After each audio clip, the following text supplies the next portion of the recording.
there's two ways to tackle behavior change. There's the superficial topical things like do this or do that, or don't do this, don't do that. But then there's also the underlying cause of it. Why is this happening, right? Every behavior has a motivation. We want to understand what's driving the behavior. What are the triggers?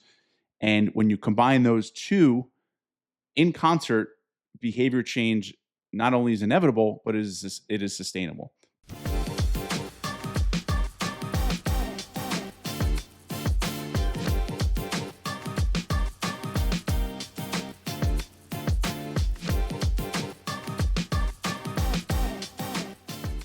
All right, gather round, everybody. Today, we are going to do mathematics in behavior change. I think that's pretty good, Adam. What do you think? I love it. A healthy and fit algorithm, the behavior change algorithm. Here we go. Here we go. All right. So let's just preface this. First of all, this is more tactical. And there are a couple of assumptions we are going to work with in order to deliver these algorithms. However, we want to highlight that these assumptions must be part of your working process. So it's sort of like that computer programming running in the background. And those things are, you have worked, hopefully with your coach, to identify certain behaviors or a behavior that needs changing in order for you to make progress.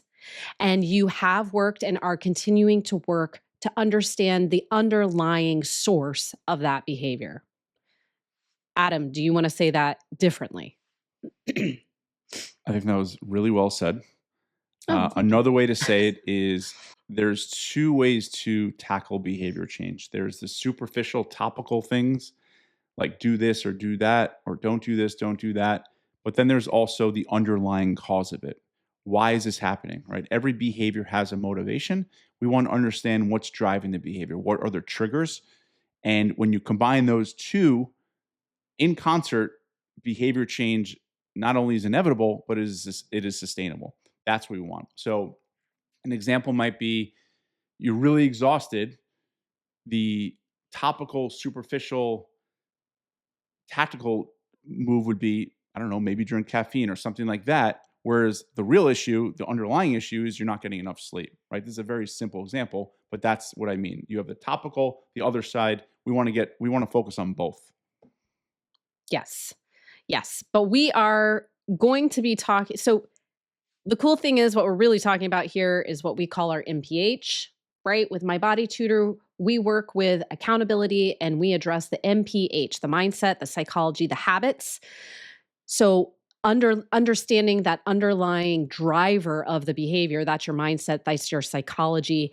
Those are perhaps other things that are lagging in your day-to-day that are then driving the behaviors, the habits that have gotten you to where you are and are probably currently standing in the way of where you want to be. Yes. So these algorithms are things we want you to apply to ultimately change the behaviors, the actions, the habits. And so we're going to break it down. There's 3 of them here. And we're going to do a little math. Are you ready? I'm ready. Let's do it. Okay. The first one is the simplest version. And by simplest, I don't mean easiest, but it is the one that a lot of people will often go to because it's just very cut and dry. And that's subtract. Just remove the damn behavior. That's it. Just stop doing it. Right, Adam? We might call this the skin and teeth subtraction. The willpower based way. Right. And listen, I definitely have supported people in this when that's the direction they want to go. Okay, let's try it and see what happens. You're going to remove that behavior. The heads up is be ready for surprises or being really uncomfortable. If you watched our struggle video and you really like struggle and being uncomfortable, subtraction is your algorithm. What do you think, Adam? Yeah. Should we give examples or do we want to save them? Yeah, let's throw an example in there. You got one? Yes. An example of a subtractive behavior of not doing it is at night, every night after dinner, you sit on your couch and you have a bowl of ice cream. In this case, you would just stop having the ice cream. Or it's the middle of the afternoon, you typically go to the vending machine or grab some cookies, you just stop having the cookies. Okay. That's it. I mean, even hearing you say that, I just kind of tense up. Yeah. I'm like, whew. That feels that feels hard, right? So if you like the hard version, the version that frankly probably won't stick, subtraction is your algorithm. All right. So that's number one. Let's move on, Adam. Number two, and this one can be quite successful, um, subtraction and addition. So, what we would do is remove the behavior and add a behavior in its place. You want to give us some examples? Yeah, I mean, I love a replacement behavior. So in this case, it would be instead of just taking away the ice cream, it would be doing something else, eating something else, having a bowl of fruit or having some yogurt, or instead of in the afternoon of having, some cookies or going to the vending machine, because ultimately an idea, you probably just want an escape, a quick distraction. You go talk to a friend, or you go for a quick walk, or you watch a funny video on YouTube. Hmm. So you mentioned something really important there, and this kind of goes back to the beginning of the video where we talk about understanding what that behavior is doing for you. And so if you're gonna add a behavior when you subtract that one, it's helpful to say, well, okay, how was that behavior serving me? What was I getting for it? And how could I do something else, add something else that might provide that same fulfillment? So I think that's right. Now we're seeing that the mindset psychology piece does have to be part of this work. Yes. Cool. Right.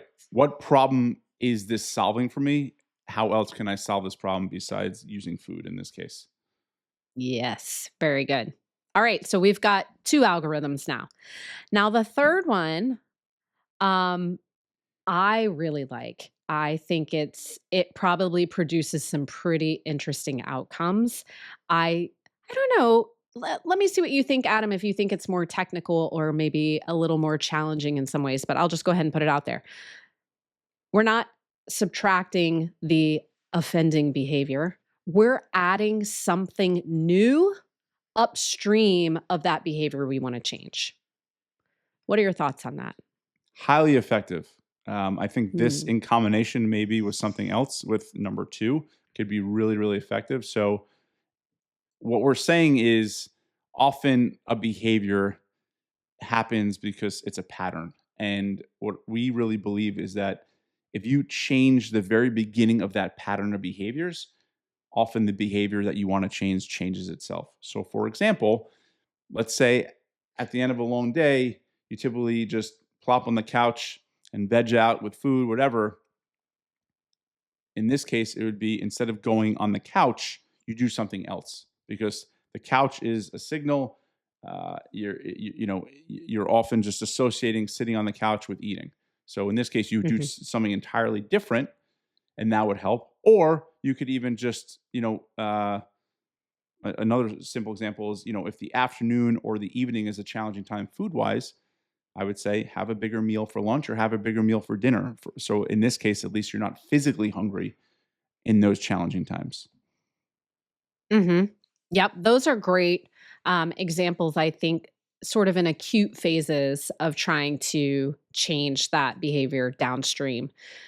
I think in a bigger way too, another example could be like if you are, let's say you're getting to Friday nights and you're feeling like, just crashing and burning everything. You're going out, you're overeating, you're staying out late, whatever, because you didn't get a break all week. Well, maybe instituting breaks throughout the week reduces the pressure on that Friday night, right? So you could even expand it further Mhm. out. So that's just another example. Um, but it really is what you said. It's understanding that behaviors, especially long-standing, ingrained ones, often have patterns. And these triggers are being set up well in advance of that behavior happening. So anything you can do, anything you can add in there that's new is going to change the pattern. And over time, that outcome will change, that behavior will change. Right. So that's it. That's algorithm number three. Yeah, and it's so powerful. It's kinda like, the old when you hear, like, when you fly in a plane, if they change their degree by 1 or 2, you end up in a totally different place. In this case, when you're changing what happens earlier in the week or earlier in the day or earlier in the night, whatever, the whole outcome changes, right? By just changing that early behavior, by a few degrees. Yes, absolutely. All right. So, I mean, that's it. It is math. It's simple, not easy. And I think it's pretty tactical, but we just cannot forget that we also have to include the work of the root, right? The mindset, the psychology end of things. Yes. And I think having just the framework of, all right, there's three ways. I mean, that's it. It's either, you're subtracting, you're adding, replacing, or you're getting, or you're changing what happens, downstream. I think it just makes it a lot more doable. And it just, sometimes like having constraints is really helpful in that, like, all right, there's three ways to do this. What Yes. way would make me feel most comfortable? What ways seems most doable for me? And Yeah. if subtracting things makes you feel deprived, makes you feel tense, all right, that's one that you can rule out, right? If you like the idea of replacing a behavior, which is my favorite, um, then that could be helpful. It's like, all right, well, I don't want to do this, but I like to do something else, especially like at the end of the night, right? If you enjoy part of that, your ritual, but you want to change only a certain part of it, keep the part that you enjoy and change the food part if that's the issue. But then Yep. also I think when you add in the downstream thing of what you can change before that, so you don't even have that trigger or association, then you're really talking. Yeah. And that one is that one there's a lot of expansion there. That's just what I think of, like, when you start to change those patterns. There's a lot of ways life can get really interesting for you and a Yep. lot of growth can happen. Yeah. Mhm. So let us know what your favorite way is. Let us know what you're working on. And, I think, listen, the best part about all this is behavior change is absolutely doable, right? We've been doing this for 19 years now. You just got to pick the way you Wild. want to do it, have the right support, coaching, and accountability to make sure you're practicing it long enough until it becomes routine. And if you do the routine long enough, it becomes habitual. Absolutely. All right, guys, that's it for this week. Until next time, take good care.